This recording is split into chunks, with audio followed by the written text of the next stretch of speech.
There is a storm a-coming. We gotta get ready for this.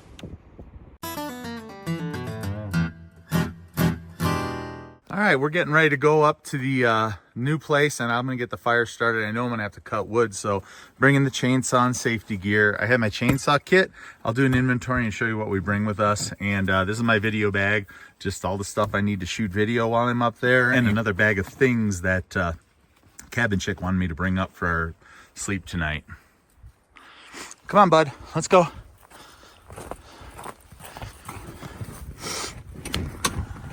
Come on in. Good boy.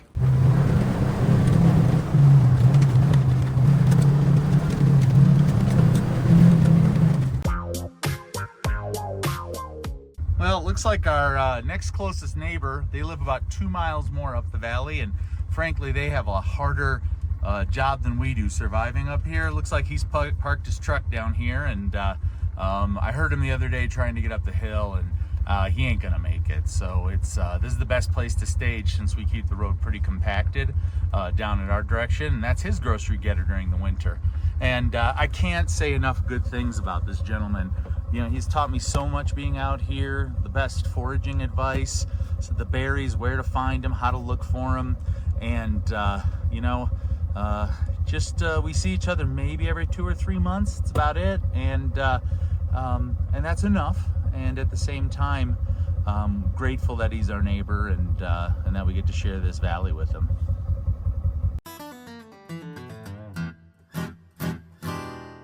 Well, let's talk a little bit about chainsaw and things that I put in my kit to work the day. I guess the first thing always is your safety equipment. I have a hat with an integrated hearing protection and a face shield. And the glasses that I wear, I no longer buy prescription lens and frames. I actually just go, if you go to any lens store or whatever, you can just go and ask them for safety glasses, and they have extra protection on the side, and then you can put your lenses in them. And not only are they stylish as heck, they're way cheaper than getting yourself a set of whatever brand name glasses you would get. So I order a couple sets a year. They always get scratched up and everything. But between that and the face shield, my face is covered. I have a pair of chaps, and especially in the winter, it's nice to wear them. But I didn't bring them up today. I'm just gonna buck a few logs. I'll be careful. But then I have my chainsaw itself, and this is my larger. I actually have 3 chainsaws. I have a small battery operated Makita, which is great for adventures. Like if I'm gonna go somewhere up in the valley on this and hunt old gold mines and things, I throw the Makita in here with a bunch of batteries, and I can just go out there and zzz, clear trail and things. This is my larger chainsaw because I'm gonna be doing what's called bucking today. And bucking is the process of taking a downed tree and chopping it into the length that you want for your fireplace. And then the next step in that process will be splitting it. And that's where you use your axe to chop it up and increase the surface area. I have a bunch of downed trees behind me that we're gonna go and work on today. That's the best part about fuel out here, is the forest has given you all that you need. And in fact, we can't keep up with it. We have a problem here in Colorado called, we have the western pine beetle, and they burrow into the smaller trees like the lodgepole pines and spruce that are out here, and they burrow in and they eat the outside bark, which is where all the nutrients come up from the tree, and then they die. And so we have acres with millions of these dead trees, and they're just a fire hazard, which frankly is our existential threat out here.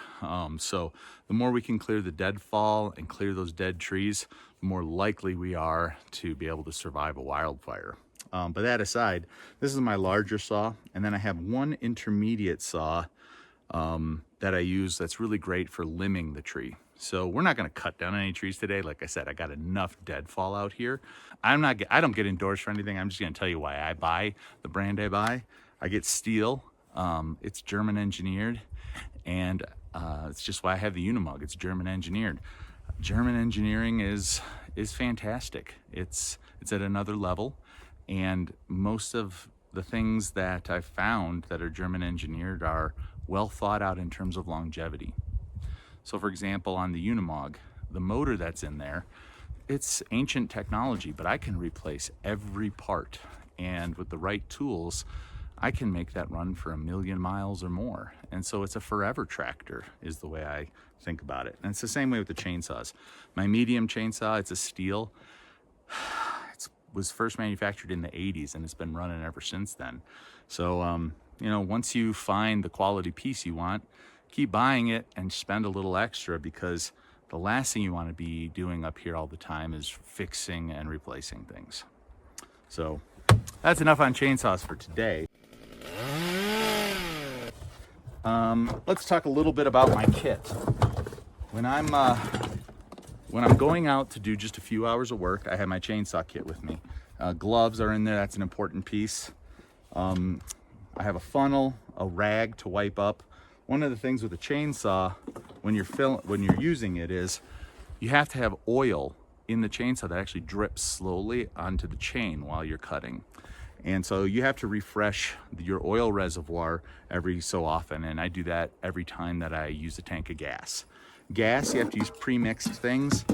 I usually pre-mix in bulk, and then I put it into these smaller fuel containers, because then they fit in here, and you know, I have enough fuel and oil here to work for several hours, so I don't need to bring the big can or my big jug of bar and chain oil. I just put it in a smaller jug, so it's in this nice kit. The funnel helps me fill it nicely. The rag to wipe up the spills of things that you get on your saw, don't get on the ground. For bar and chain oil, I'm using up some old stuff that I found here, but I really like using just vegetable oil. It's environmentally safe, right? You can drip it all over, it doesn't matter. And if a little rodent or critter wants to eat some that dribbled up, they're not gonna get hurt. So that's my preferred go-to oil, and it's cheap and it's easy to get at the store. I'm just gonna show you where I'm gonna start chopping today and cutting.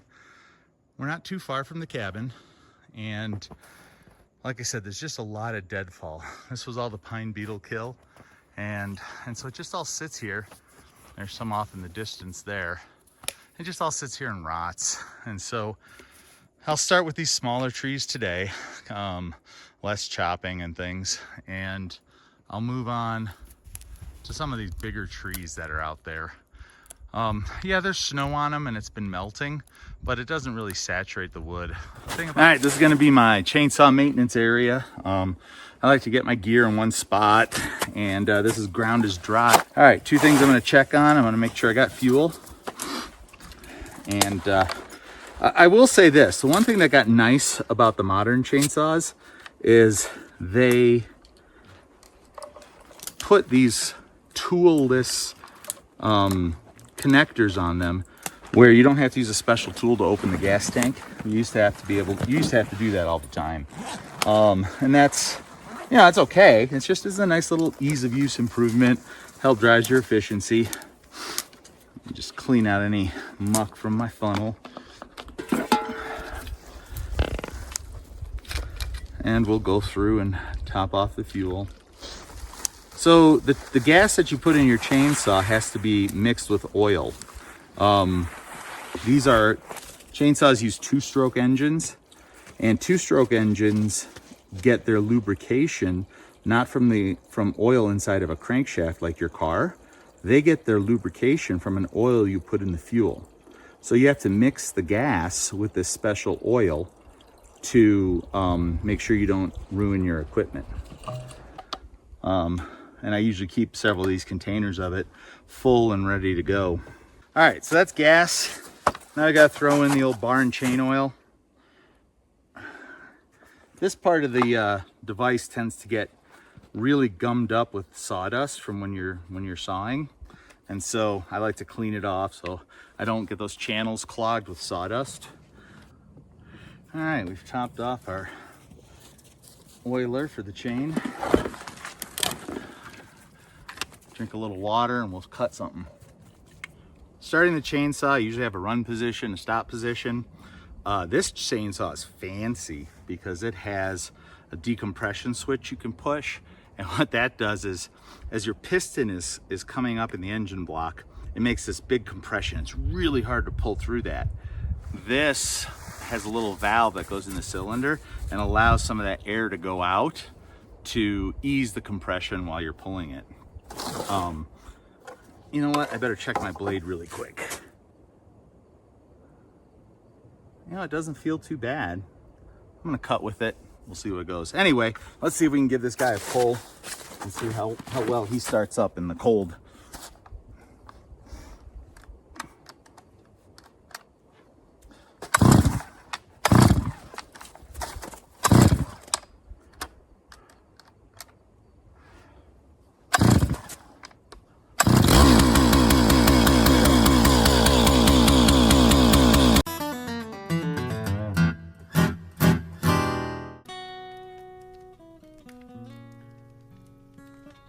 So I'm just sitting here enjoying a moment with the boy before I go out and get sweaty and cut logs. But this is kind of an interesting thing, right? Like, he is just as happy sitting by a fire and he's just chewing on a stick. You let him. And, you know, he's happy. This is like heaven for him. And one of the things that is out by living out here is that we have mountain lions, and they leave kill around, and the mountain lions tend to eat nothing below the legs. There's, on a deer, it's mostly sinew and a hoof, and there's not a lot of high value protein. But this guy loves them, right? Because he can gnaw on a bone, and so he finds their kill all over. I mean, they run all over the mountains out here. But one night he found a really fresh one, and we normally don't let him bring him in the house, but I know how happy it makes him. So I let him bring in this bone, and he's gnawing on it, and he's chewing on it, and he cracks it open, and it smells like meat. And I was like, what is that smell? It's so wonderful. And I remembered, right, like, have you ever had bone marrow? You know, what you can do is you can cut open the long bone of an animal and take the bone split open. The marrow is in there, and you can put that into your oven and braise it. Just really almost broil it, and it will bubble. It's full of fat, and it has the most intense meat smell and flavor. And I smelt that bone, and I smelt that crunch. It made my mouth water. And it's just amazing how these guys have evolved to be our companions, right? Like, he's like, I'm gonna go sit by the fire and just chew on stuff. And, you know, they're human companions from, 10,000 years ago. Be like, here's a bone, kid, knock yourself out. But I really get it. Like, I have that innate sense of smell for that bone marrow that the dog does. And I feel like it's something you and I shared, like, I get it. And I understand the joy it brings him, because it's brought me the same joy eating it cooked. It's amazing.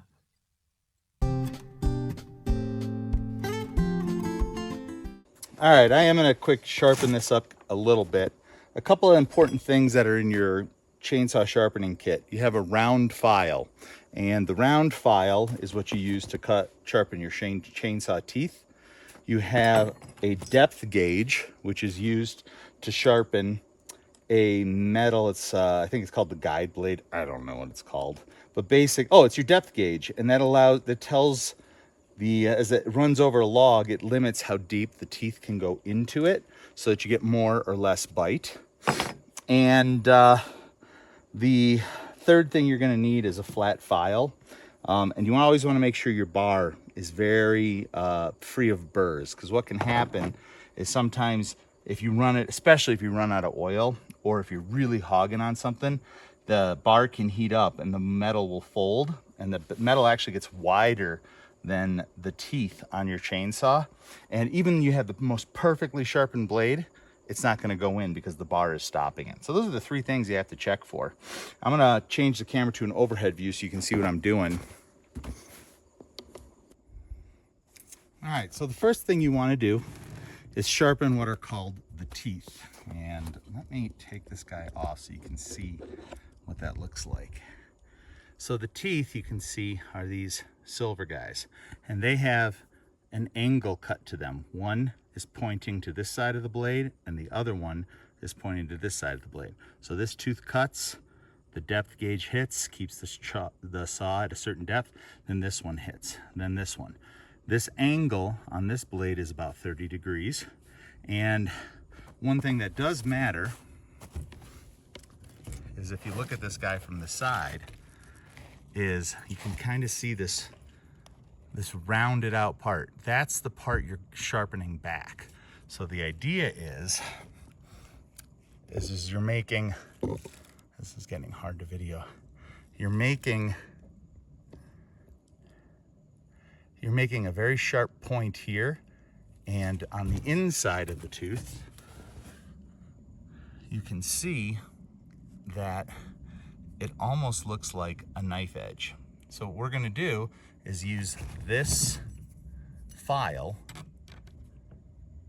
matching the angle of that blade. We're gonna pull through. That cuts out the top part of the blade, the point, and that knife edge. And we do that on all of the teeth on one side, and we do it on all the other. So I like to throw my file into one of these wooden handles and throw my gloves on.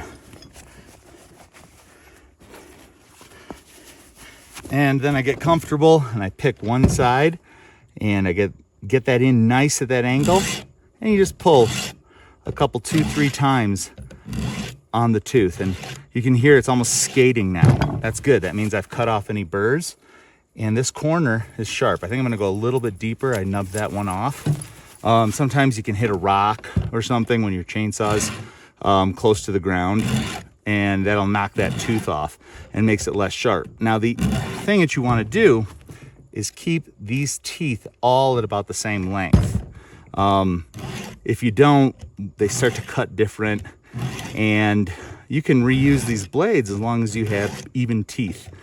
If one side of the tooth is shorter than this side, the chainsaw tends to pull in that direction. And so you'll learn the feel for that as you're going through and sharpening it. But these are actually not too bad. And so if you do this process at every gas change, it takes literally just a few minutes to run your file through and freshen the teeth. And it's not a big, effort. It's just part of your day. It's kind of like throwing wood into the hot tub just to make sure that it's staying, warm, and it'll be ready for you later. Same thing with your chainsaw blade. You want to keep the teeth nice and ready to go for each cut. And like I said, you can really get a feel for it over time, because the first couple runs through, if it's not sharp, there's a lot of drag, and by the end, and you got it sharp, it just skates through. This one, see, that first one was tough, and now it just skates. Little tough, a couple, 2, 3 of these, and it skates. Now, some guys say you have to turn it. Well, you actually don't have to, because the files are now designed with a turn in them, so that you don't have to rotate while you're pulling. It just happens for you nicely.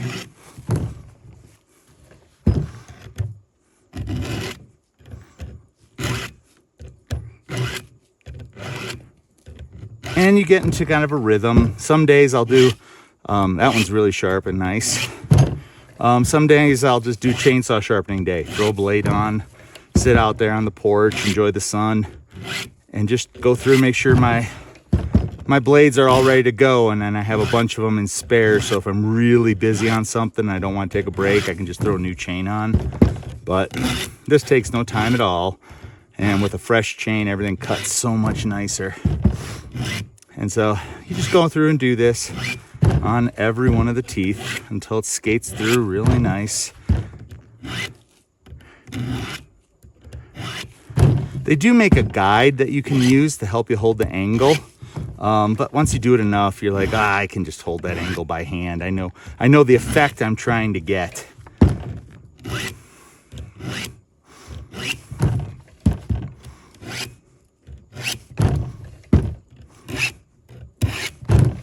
May have gone all the way around, because see how they're just skating every time?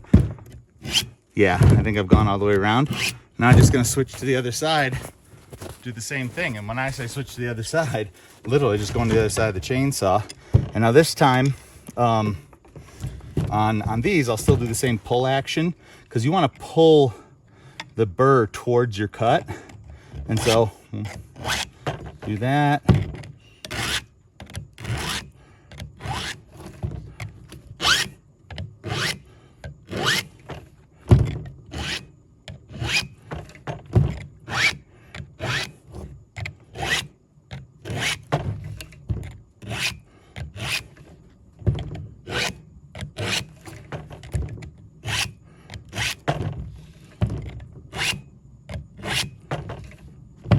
I actually push a little pressure towards the chainsaw, because what you're really trying to do is get an undercut on this upper portion of that tooth. And that way you get a good cut across the entire blade.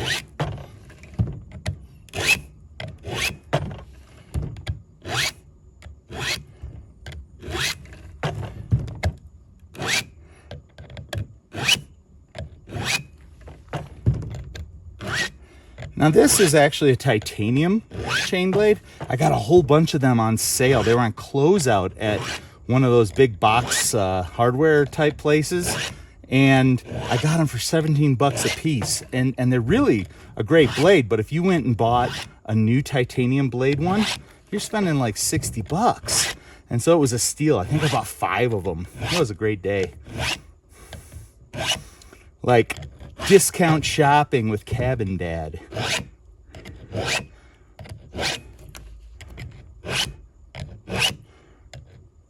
And it looks like I've already come around. I can see it's shiny where I had stroked before. All right, so that's good.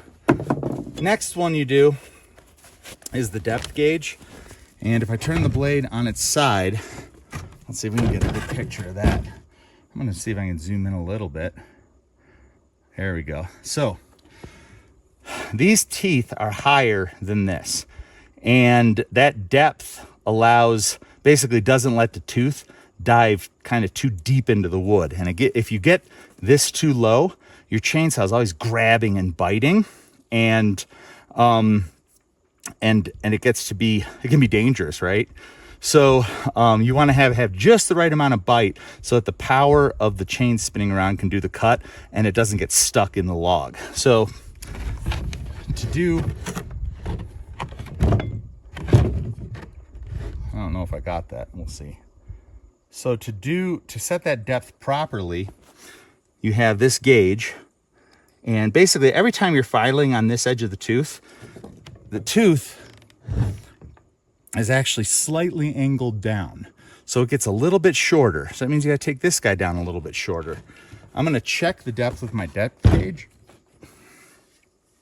and see if it's fitting. I cannot feel it yet, so that means the depth is fine. The blade you can sharpen many times before you have to change the depth, but if you did wanna double check that, you slap your depth guide on there, and that's where you get your flat file. And your flat file, you just run it across like this. But I'm not really grabbing anything. So I'm not gonna spend my time doing this because it's just skating right off. So my depth is set, and I know it was set well because it was cutting so well out there. Cabin Dad.